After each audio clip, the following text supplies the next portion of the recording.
Hello YouTube, back again today, using a slightly different camera. Well, actually no, I'm using the same camera, I just installed a new mod on it. So this is kind of the test video to see if this is how I like to record it, or if I'm going to have to swap back and forth between different versions of the ROM for when I use this camera for recording. So there's no video stabilization on it, it'll probably be a little bit twitchier like it is right now. And we'll just have to go from there. Alright, so today's video, what I'm here to talk about. Ooh, let's do this.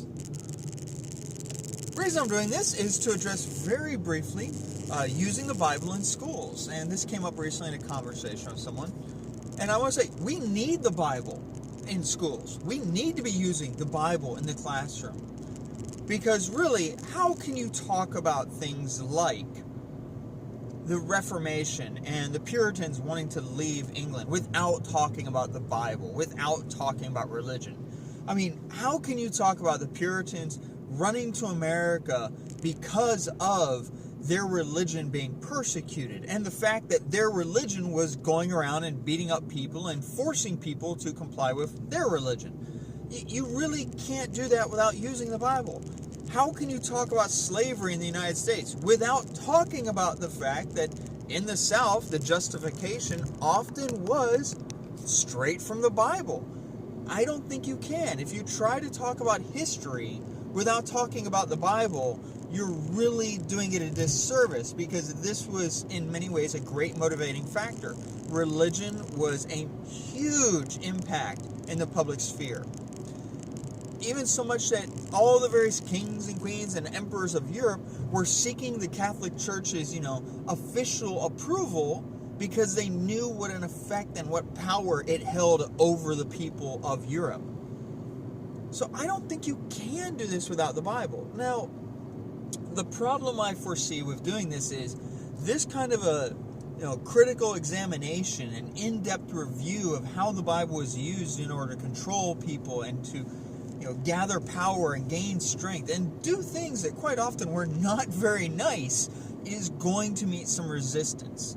I personally am of the view that history, and this is really at the high school level, I understand that we teach our children who are very young a softer side of history.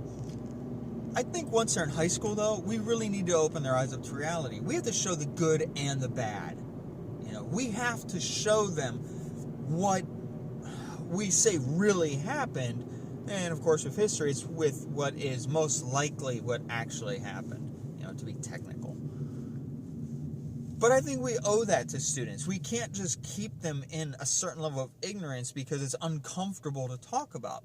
So I think you'd see a big pushback from this from fundamentalist Christians. I don't think they'd be happy with showing that the Bible was used as justification to enslave other people.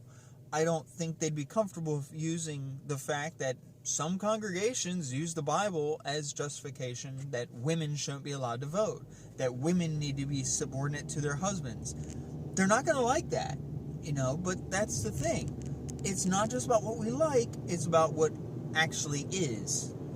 Those things actually were, so they need to be talked about. I mean, how can you possibly talk about the England and Ireland and decades of, you can call it people, some people will call it terrorism, some people will call it freedom fighting, rebellion. I'm not going to get into the quagmire of what to term it, but the continual violence, including bombings, without bringing up the fact that this was very much a battle that could have been discussed in terms of Protestants versus Christian, Protestants versus Catholic versus Anglican. An Anglican is a type of Protestant in some ways. I don't think you can actually have a good review of that without talking about it. Now, at the same time, on more of a positive note, I think if you want to talk about where Americans have a deep sense of charity and do a huge amount of charitable giving, I think it is appropriate to discuss the fact that churches really pushed for that.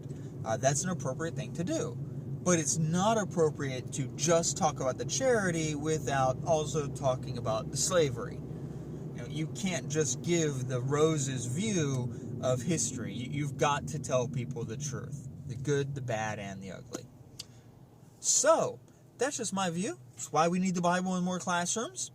And leave me some feedback. Let me know what you think. What lessons do you think could be used in history or social studies using the Bible, both good and bad? I would love to hear from both. Okay.